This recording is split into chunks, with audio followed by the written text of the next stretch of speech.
we got into the slavery of appeasement politics by the various government. We got into the slavery of caste politics. We got into the slavery of reservation. So that slavery had gone, that dependence has gone, but various other dependencies came and India kept on becoming weaker and weaker, weaker and weaker. I don't consider that at all the true independence.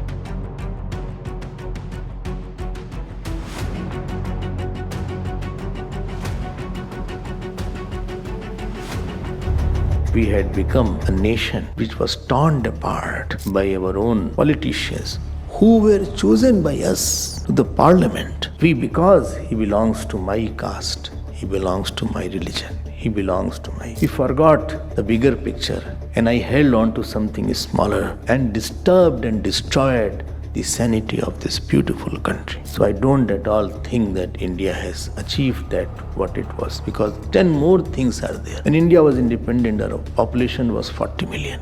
Today population is 120, 130 million. The roads, if you go, it is full of cars. We have traffic jams everywhere. What is this? Why not the rule of population was made? Why not the rule of cars was made?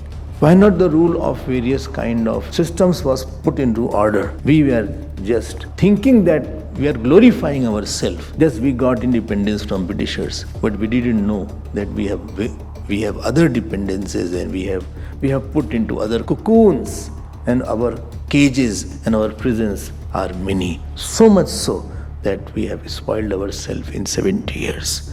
So it is not the true independence at all. Because true independence will give us social space, it will give us that country which has values. So I don't think so it has really served the purpose it should have served, because of few reasons that I don't think so that this is the India that people in 1947 would have visualized. We have gone through so many wars with Pakistan. More than 80,000 people have been killed mercilessly in the last 70 years. We are calling it all independence. Is this the independence that we had thought of? I don't think so. This is the independence I want.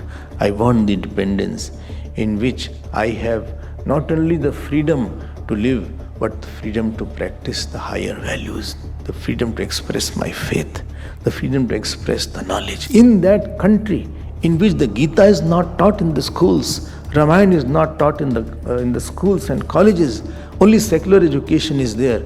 Do you think that country will be great country? That country whose foundation is not based on Lord Ram, Lord Krishna, that country whose foundation is not based on the values of the Sanatan Dharma, how can that country be a great country? I don't think so. They have the moral fabric. Here the students go in the school and college just to get the salary, just to get the job which can fetch them a good house, a good car in the foreign country. Do you think with such selfish intentions of the people of the country can be a great country? To make it a great country, we have to have a greater people in the country. That people who live for something higher, that higher can be their father, mother, that higher can be their society, that higher can be their religion, that higher can be their country, that society, that place, that country, that person in which individuals are not working for totality, it can never come to give joy. When all of us work for collective joy, then only there is a peace, and then only we can say it has become a country which you can call it is independent country.